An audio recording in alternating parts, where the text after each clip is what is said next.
Oi, eu sou o Felipe e era 24 de junho de 1986. A paisagem noturna de Somosierra, um município da Espanha, estava silenciosa naquela madrugada, interrompida apenas pelo som rítmico dos pneus do caminhão de Andrés Martínez Navarro. A estrada serpenteava sob a luz tênue dos faróis, cada faixa bem dividida para cada mão. Nos primeiros 18 quilômetros, seu caminhão-tanque, um Pegaso 2331, carregado com 20.000 litros de ácido sulfúrico, fez estranhamente 12 paradas. Essas breves interrupções, todas de meros 2 segundos ou menos, ocorreram geralmente em ladeiras íngremes, onde o terreno desafiava até os motoristas mais experientes. Mas foi na última parada, uma interrupção de 22 segundos, que o carro seguiu em direção a um dos mistérios mais bizarros que você já ouviu. Com o caminhão retomando sua marcha, Andrés iniciou a descida final da ladeira. Talvez sem saber que aqueles momentos seriam cruciais para o desfecho trágico que se seguiria. A descida começou com uma velocidade controlada de 20 km por hora, como se Andrés estivesse testando a aderência das rodas no asfalto molhado pela névoa da madrugada. Contudo, em questão de segundos, o controle escapou das mãos do motorista. O caminhão, antes obediente, acelerou descontroladamente por 22 segundos, ultrapassando os 110 km por hora em uma ladeira traiçoeira. O asfalto escorregadio, devido à combinação de chuva recente e a umidade constante, oferecia pouca aderência, transformando cada curva em um teste de habilidade. Andrés, sentindo o frio na barriga de uma descida intensa, lutava para manter o veículo na trajetória, mas a força gravitacional parecia conspirar contra ele, levando o caminhão a desviar perigosamente das margens da estrada. Em meio ao caos que se instaurava, Andrés até conseguiu manobrar habilidosamente pelas curvas sinuosas, desviou de 3 veículos à sua frente, ultrapassando-os com destreza quase sobre-humana. Ainda assim, não sem deixar rastros do início da destruição. Quebrou o retrovisor de um caminhão que passava de frente, arranhou a lateral de outro que tentava se afastar e, ao desviar do terceiro, não pôde evitar a colisão com um quarto veículo que vinha na direção oposta. O impacto foi brutal, um estrondo ensurdecedor que fez o tempo parecer congelar numa estrada que costumava ser tranquila. O caminhão, carregado de ácido, tombou de lado, espalhando seu conteúdo corrosivo pelo asfalto, enquanto os outros 3 caminhões se engavetavam, criando um cenário bizarro na pista. Só que o caos na estrada não parou quando os veículos retorcidos pararam de se mexer. Pequenas explosões começaram a ocorrer à medida que o ácido sulfúrico, altamente corrosivo e reativo, vazava e encontrava contato com elementos presentes na via, como poeira e detritos metálicos. O líquido ameaçava escorrer em direção ao rio Duraton, uma importante fonte de água para as vilas próximas. A Guarda Civil, já sobrecarregada com a cena de destruição, precisava agir rapidamente para conter o derramamento antes que o acidente se transformasse também numa catástrofe ecológica. O ambiente, já tomado pelo pânico e pela desordem, agora enfrentava o risco de um desastre ambiental sem precedentes. Assim, trouxeram com urgência um carregamento de 15 toneladas de óxido de cálcio, também conhecido como cal, transportadas em caminhões para neutralizar o ácido derramado. A cal, um pó branco alcalino misturado com areia, foi espalhado rapidamente sobre o líquido corrosivo, numa tentativa desesperada de absorver e conter o ácido sulfúrico. No entanto, o impacto do acidente não se limitou apenas à infraestrutura. 3 vilas próximas ficaram sem água devido à contaminação e vários bombeiros e guardas civis também sofreram queimaduras graves ao serem expostos ao ácido tóxico que pairava no ar enquanto evaporava. Quando finalmente foi seguro se aproximar da cabine do caminhão, os socorristas se depararam com uma cena horrível. Corpos derretidos pelo ácido e destroços irreconhecíveis que contavam uma história que seria lembrada até hoje por suas respostas impossíveis. Dentro do caminhão estavam Andrés e sua esposa Carmen Gomes, que perderam suas vidas no impacto inicial. A cisterna de ácido que tinha se rompido violentamente derreteu os corpos do casal que estavam no caminhão. A polícia, ao recuperar os restos humanos, enfrentou uma cena de horror indescritível. Mas pior que ver essa cena seria ter que avisar aos entes queridos o destino bizarro do casal. Ao ligar para a família, Maria Legal, mãe de Carmen Gomes, atendeu com expectativa, apenas para ser confrontada com a notícia devastadora. Sua filha e seu genro tinham morrido de uma maneira terrível. Chocada com a notícia, ela só conseguiu perguntar uma coisa: e o menino? A polícia, surpresa, respondeu: que menino? Supostamente havia uma criança no caminhão, Juan Pedro, de 10 anos, que desapareceu misteriosamente, sem deixar vestígios. E assim, começava um mistério bizarro que deixaria inúmeras perguntas e poucas respostas satisfatórias. Sejam bem-vindos à nossa primeira Sexta Maldita de 2025.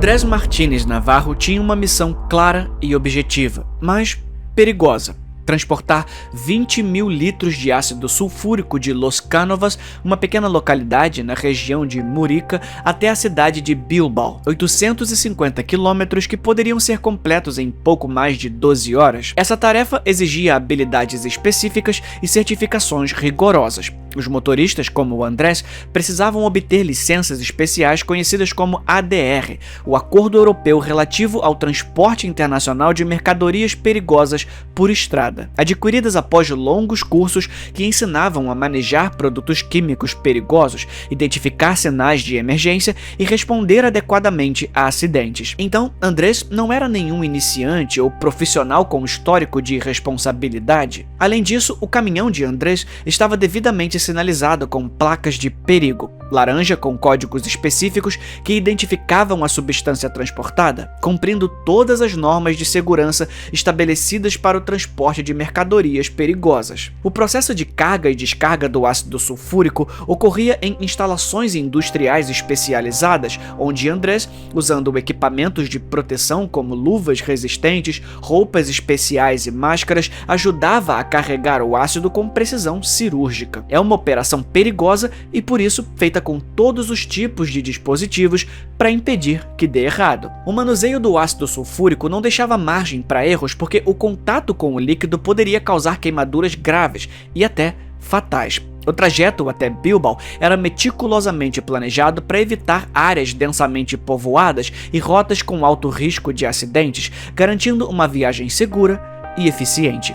E claro, o caminhão tinha passado recentemente por uma inspeção de segurança completa, com ajustes específicos para aquela viagem, assegurando que todos os sistemas de vedação estivessem em perfeito estado para evitar qualquer vazamento durante o transporte. Tudo o que podia ter sido feito para evitar que esse caminhão tombasse foi feito. Carmen Gomes, a esposa de Andrés, costumava acompanhá-lo em algumas viagens, proporcionando companhia e apoio emocional durante os longos trajetos solitários. É algo que quem já teve um caminhoneiro na família sabe como é. Enquanto Carmen estava a bordo, o filho do casal, Juan Pedro, ficava aos cuidados da avó, um jeito de equilibrar a vida profissional com a familiar. Só que naquele ano, Juan Pedro havia se destacado na escola, tirando notas excelentes e, como recompensa, Andrés decidiu realizar o desejo do filho, levá-lo em uma viagem para conhecer o norte da Espanha. Juan Pedro sonhava em ver as vacas que davam leite, uma visão típica das paisagens do norte espanhol,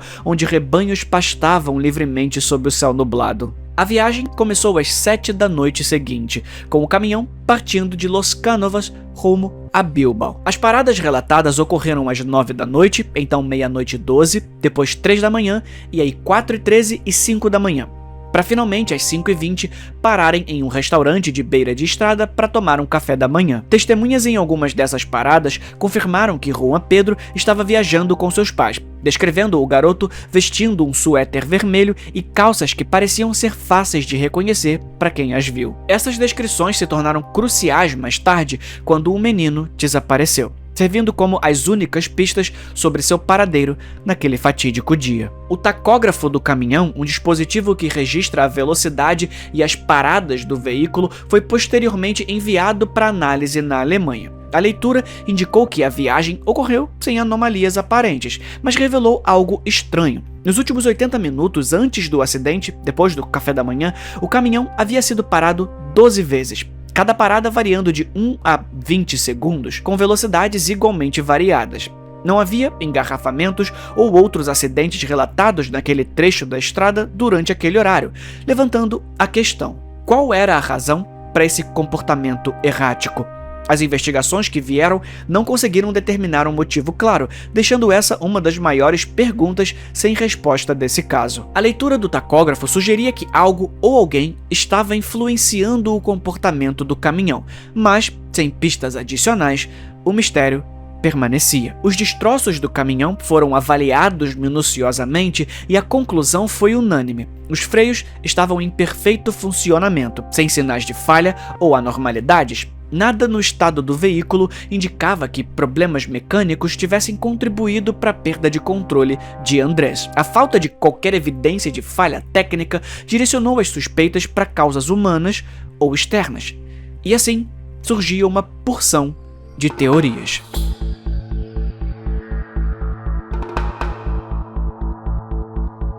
A investigação policial começou com a coleta de evidências no local do acidente. Entre os destroços, os oficiais encontraram fitas de músicas infantis e roupas de criança, sugerindo a presença do menino a bordo do caminhão. Não havia o que discutir, Juan Pedro estava dentro do caminhão o tempo todo.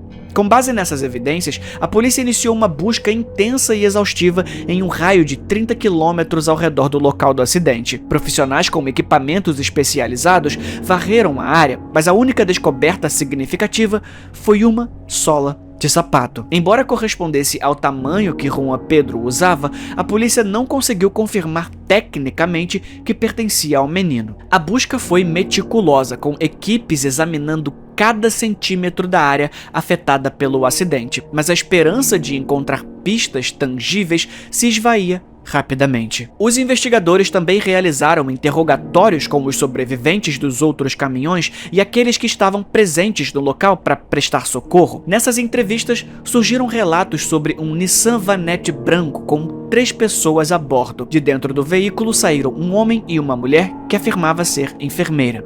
Segundo as testemunhas, o casal se aproximou da cabine do caminhão, discutiu brevemente com um dos motoristas feridos e, em seguida, retirou um pequeno pacote do caminhão com ácido antes de partir rapidamente. Apesar dos esforços da polícia, nenhuma pista concreta foi encontrada sobre o paradeiro do casal misterioso, do motorista do carro ou do próprio Juan Pedro. Precisavam encontrar alguma forma de justificar esse desaparecimento tão bizarro. A primeira teoria era de que Juan Pedro não estava usando cinto de segurança. Então, devido à sua posição entre os pais, ou por ser pequeno demais para ser adequadamente protegido pelo dispositivo, ele teria sido arremessado pelo vidro do caminhão durante o impacto. E talvez seu corpo tenha caído no mesmo rio que o ácido contaminaria mais tarde. Buscas do rio não retornaram nenhum resultado. Em uma tentativa desesperada de localizar o menino, uma escavadeira e um guindaste foi utilizado para vasculhar o cal usado para conter o ácido sulfúrico. A segunda teoria, a de que o corpo de Juan Pedro poderia estar escondido sob o cal, ganhou força, mas após longas horas de busca com equipamentos pesados, nenhum corpo foi encontrado. E assim, outra teoria surgiu.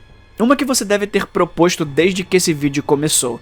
O ácido sulfúrico teria sido tão poderoso e corrosivo que corroeu o corpo do menino a ponto de impossibilitar a sua recuperação. Pelo menos, nada além daquele único solado de sapato. A polícia conduziu experimentos mais tarde para testar essa possibilidade.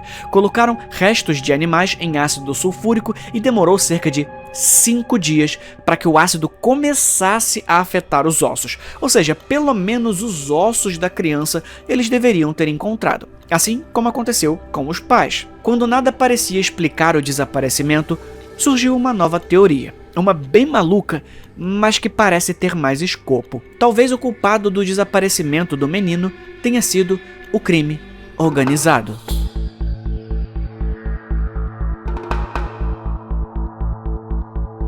Com tantas perguntas sem resposta, a investigação começou a explorar teorias mais obscuras e complexas. Uma dessas teorias envolvia o tráfico de drogas, sugerindo que o acidente poderia ter sido orquestrado por criminosos interessados no carregamento de ácido sulfúrico de Andrés. A substância, justamente por ser tão reagente, é usada na fabricação de metanfetamina, cocaína e heroína, mas também pode ser usada para criar explosivos. E claro, tinha também a opção de usar o ácido para se desfazer de corpos e evidências que precisassem sumir de vez. Você joga tudo dentro de um tanque, espera muitos dias e pronto.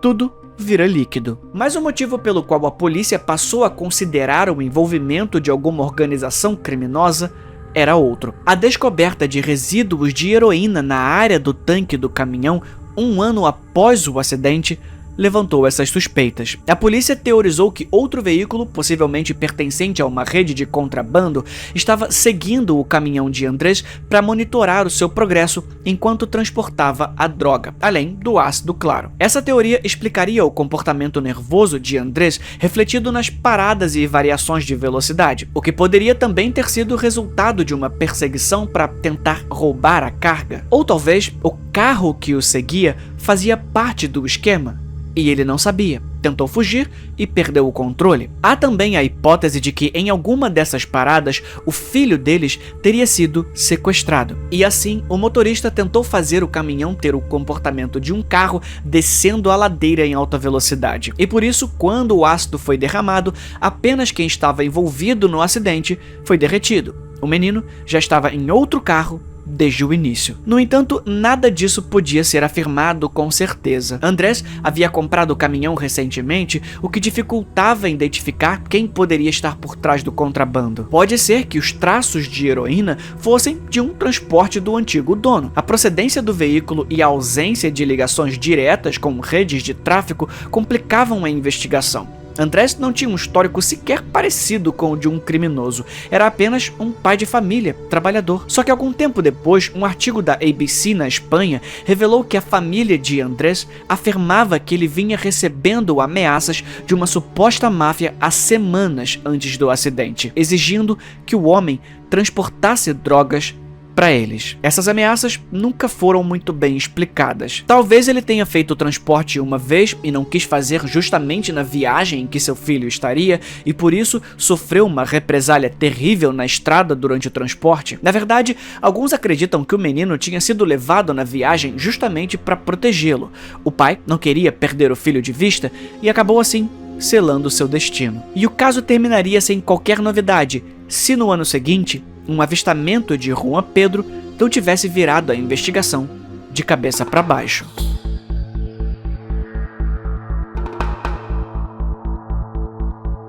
Quando um desaparecimento assim acontece, ainda mais envolto em mistério e cobertura midiática, todo mundo quer um pedacinho da atenção. Então, forjar avistamentos de pessoas desaparecidas não é algo incomum. Embora a maioria desses relatos fosse desprovida de mérito, um em particular chamou a atenção. O dono de uma autoescola em Madrid contou à polícia que, em maio de 1987, uma mulher cega, de ascendência iraniana, entrou em seu estabelecimento perguntando sobre a localização da embaixada dos Estados Unidos. A mulher, acompanhada por um guia, um garoto que parecia ter cerca de 10 anos, afirmou que sua família havia escapado do regime de Khomeini 6 meses antes e vivia de caridade. O garoto falava espanhol perfeito, sem nenhum sotaque, algo que surpreendeu o professor da autoescola. A descrição do garoto, com a precisão das características físicas e comportamentais, parecia coincidir com a descrição de Juan Pedro, levantando uma esperança estranha de que o menino pudesse estar vivo e em outro lugar. Após mencionar o espanhol impressionante que o garoto falava, a mulher mudou abruptamente de assunto, deixando o professor desconfiado. Posteriormente, ao serem alertados sobre a suposta reaparição de Juan Pedro, a família de Andrés procurou o professor e apresentou uma foto. O homem confirmou que o tal garoto iraniano era muito parecido com Juan Pedro. A polícia foi avisada, mas a mulher ou o garoto nunca foram encontrados para confirmar ou descartar essa teoria. A possibilidade de que Juan Pedro tivesse sido resgatado por uma família em fuga, provavelmente com alguma ligação com as pessoas no Nissan que vasculharam o caminhão no dia do acidente, é talvez a teoria mais aceita sobre o caso. Mas na prática, nada de toda essa investigação gerou frutos duradouros. O caso do menino de Somosierra, como ficou conhecido, permaneceu sem solução, mesmo ganhando notoriedade internacional como um dos casos de desaparecidos mais estranhos da Europa no final do século XX, pelo menos segundo a própria Interpol. E se você achou esse caso estranho, é porque você não viu o do escritor que desapareceu investigando um desaparecimento. Ou então o caso do culto macabro que envolvia canibalismo, tortura e em cérebros. É sério, esses vídeos e um misterioso estão aparecendo agora nessas telinhas aqui. É só clicar. Por enquanto, esse foi o vídeo de hoje. A gente se vê na próxima. Fui.